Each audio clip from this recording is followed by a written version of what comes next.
Bonjour à tous et bienvenue dans Critique Cinéma les amis. Donc après vous avoir présenté déjà dans les critiques cinéma mon avis sur, si vous vous en rappelez, j'avais fait mon avis sur Winnie the Pooh 1, Winnie the Pooh 2, donc les versions horreur de Winnie l'ourson. Donc c'est pour ça que dès que je vais voir, parce que là ils sont en train en ce moment de refaire un petit peu la plupart des Disney version horreur ou la plupart de nos animés version horreur, parce qu'il y a aussi des animés, hein, pas que des Disney. Et du coup, bah, dès que j'en vois un, bah, je vais en faire une critique pour voir un petit peu, pour au moins tous les faire, comme ça fera dans ma section critique cinéma un petit peu, bah, y en a qui vont être passionnés de tous les Marvel et l'univers multiverse Marvel. Et ben moi, ça va être l'univers multiverse Disney horreur, animé horreur, ceux qui sont en train de nous refaire. Alors c'est vrai que beaucoup, ça dérange beaucoup quand même parce que ils disent ouais ça détruit notre enfance, etc. Mais je vous rassure, hein, c'est mon enfance aussi, hein, je suis des années 80, j'ai grandi avec énormément de Disney, etc.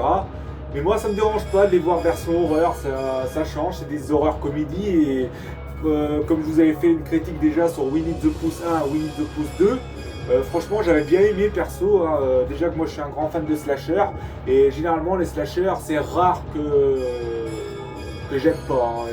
La plupart des slashers, franchement dès que c'est un slasher, la plupart du temps j'aime bien. Donc voilà, donc je vais commencer ma critique sur Screambot. Donc Screambot qui est la version horreur de Mickey Mouse. Alors voilà, on passe de cette souris que vous connaissez tous, sympa, gentil, etc. à ça. Et oui, là ça change complètement. Là ça vous donne même pas envie de lui faire un câlin là cette fois-ci. Et non, bah oui, parce que c'est la version horrifique de Mickey Mouse. Donc Screambot qui est vraiment pas mal. J'ai vraiment aimé, hein, franchement, une bonne petite horreur comédie. La souris, je veux dire, le Mickey m'a vraiment fait beaucoup triper dans ce film. Donc c'est un film de Steven Lamort.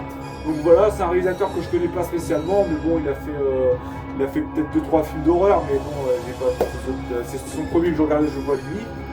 Donc voilà, un film de Steven Lamort, et du coup,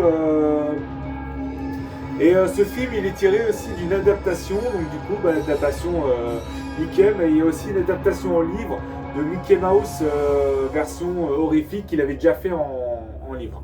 Donc voilà donc pour Screambot.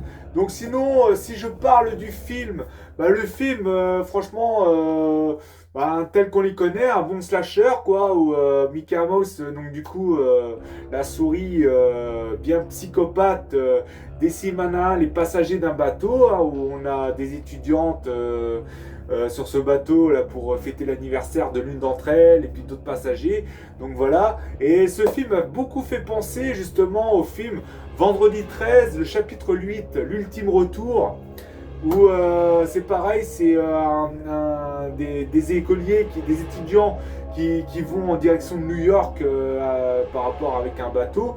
Et Jason Voorhees qui est dans ce bateau, qui a réussi à monter à bord, décime les gens, décime les étudiants un par un lors de leur croisière. Franchement, ce film m'a beaucoup fait penser à Vendredi 13 partie 8. C'est pour ça que j'ai beaucoup aimé, parce que c'était un slasher dans un bateau et puis il y a l'humour. Après, il y a niveau gore, il y a des scènes quand même qui sont bien gore, bien trash, quoi. Donc là, la souris n'y va pas de main morte. Et par contre, celui qui fait le rôle de Mickey Mouse, de la souris, c'est David Howard Thornton. Donc, est-ce qu'il vous dit quelque chose, cet acteur? Eh ben oui, c'est celui qui fait le rôle de Art le clown de la saga Terrifier. Et oui, du coup, il a été repris pour jouer ce rôle de psychopathe. Mais je crois que c'est un acteur qui est beau pour jouer le rôle des psychopathes, je crois. Mais voilà, et c'est pour ça qu'il y a quand même des scènes bien trash dans le système de tuer ces gens. Parce que quand on voit Art le clown, mais bien sûr, Screambot est beaucoup moins gore que Terrifier, hein, parce que Terrifier, franchement, là par contre, il y a des litres et des litres de gore dans ce film. Que là, Screambot, il y a des scènes qui sont quand même, il y a du sang, c'est bien trash, mais moins que Terrifier quand même. Voilà, hein, si je devais comparer entre les deux. Donc voilà pour Screambot, donc un bon petit slasher, Disney on va dire, même si c'est pas Disney, mais voilà, hein, donc du coup voilà. Après, et franchement, je vais vous dire, j'ai même préféré Screambot à Winnie the Pooh, même si Winnie the Pooh j'ai bien aimé, mais la version Mickey horreur, j'ai beaucoup plus apprécié que la version Winnie l'ourson horreur. Mais bon, voilà, les deux après sont bien, mais en termes de comparaison, je préférais Screambot. Voilà, un bon petit slasher, quoi, franchement, parmi tant d'autres, quoi, voilà. Voilà, ceux qui aiment bien les tueurs, les psychopathes, à tuer, à décimer les gens sur les un par un durant tout le long du film. Et ben, c'est fait pour vous. Voilà. Donc, merci d'avoir écouté mon avis. Merci pour vos likes, soutien, critiques, qu'est-ce que je raconte? Soutien, commentaires à ceux qui s'abonnent. Ça fait toujours plaisir. Et je vous dis bah, à une prochaine. Allez, ciao les amis!